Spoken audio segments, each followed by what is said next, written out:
নমস্কার। সুস্বাস্থ্যের পাতা থেকে স্বরচিত কবিতা পড়ে শোনাচ্ছি আমি গৌর গোপাল পাল। আমার কবিতার নাম হলে সাবধান, যাবে না কো প্রাণ। টাটকা সতেজ শীতের সবজি দামেও সস্তা পায়, রাঁধো আর খাও ডুবিয়ে কবজি, চিন্তার কিছু নাই। রাসায়নিক আর কীটনাশকের যথেচ্ছ ব্যবহার দেখে কিনো শুধু, যেন শরীরের করে না কো ক্ষতি আর। অসাধু চাষিরা অর্থের লোভে বাজারে তা নিয়ে আসে, মাঝে মাঝে তাই ফেটে পড়ে ক্ষোভে, কারেও না পেয়ে পাশে।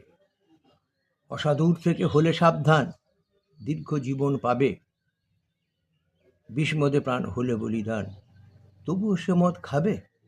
নিজেরাই যদি মরো নিজ দোষে, অসাধুর কোপে পড়ে, কে বাঁচাবে ভাই? যদি দেখো বসে, তুমিও যে যাবে মরে। হও সচেতন, খোলো চোখ কান, বুঝে নাও অধিকার, নতুবা অকালে ঝরে যাবে প্রাণ, ভেসে যাবে সংসার।